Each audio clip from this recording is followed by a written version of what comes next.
전국 30개 주요 병원에 대한 현장 집중 조사도 실시합니다.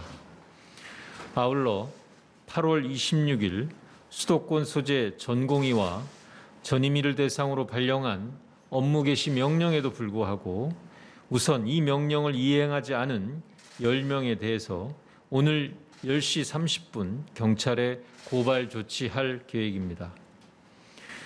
이는 코로나19 위기 상황에서 환자의 생명과 안전을 지키기 위해 선택할 수밖에 없는 불가피한 조치입니다. 현재 코로나19 확진자가 수도권 이외의 지역에서도 100명을 넘어서는 등 코로나19의 전국적인 대규모 유행이 크게 우려되는 위기 상황입니다. 이러한 상황에서 집단 휴진이 계속될 경우 환자의 생명과 안전에 중차대하고 직접적인 위험이 생길 수 있다는 점을 심각하게 생각하고 있습니다. 지금은 무엇보다 코로나19를 안정화시키는 것이 최우선 과제입니다. 코로나19 치료 병상과 인력을 확보하고 효과적인 감염병 진료 체계를 가동하기 위해서는 전공의와 전임의 여러분들이 진료 현장을 반드시 지켜야 합니다.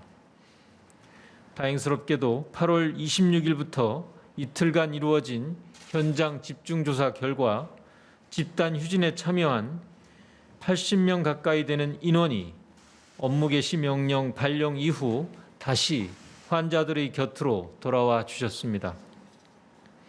환자의 고통을 외면하지 않고 국민의 생명과 안전을 지키는 숭고한 사명을 감당하기 위하여 진료 현장으로 돌아와 주신 전공의와 전임의 여러분들께 진심으로 감사드립니다.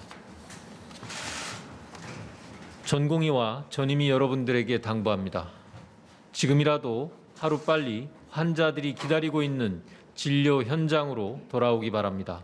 그것이 바로 의사인 여러분들이 있어야 할 곳입니다. 정부가 여러 차례 전향적인 중재안을 제안하였던 진정성을 신뢰하고 환자의 생명과 안전을 지키는 본래의 소명을 다하여 주시기 바랍니다. 우선은 코로나19 위기 극복에 총력을 기울이고 코로나19가 안정화된 이후에 의료제도에 대해 정부와 치열하게 논의하더라도 늦지 않을 것입니다.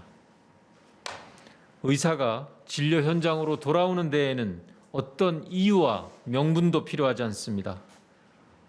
환자를 살리기 위해 돌아온다는 그 이유 하나면 충분합니다. 게다가 전국적인 감염병으로 온 국민이 고통을 받고 있는 위기 상황에서 과연 전공의와 전임의 여러분들이 어디에 있어야 하는지 진지하게 생각해 주시기 바랍니다. 만약 의사단체가 대화로 충분히 해결할 수 있음에도 집단 휴진이라는 극단적 방법만을 계속 고집한다면 국민들은 더 이상 의사를 신뢰하기 어려울 것입니다. 사람을 살리는 의사에 대한 국민들의 신뢰를 저버리는 일이 생기지 않도록 지금이라도 현명한 선택을 바랍니다. 국민과 의료계, 정부가 서로 신뢰하고 힘을 합쳐서 코로나19라는 국가 위기를 슬기롭게 헤쳐나갈 수 있기를 희망합니다. 이상입니다.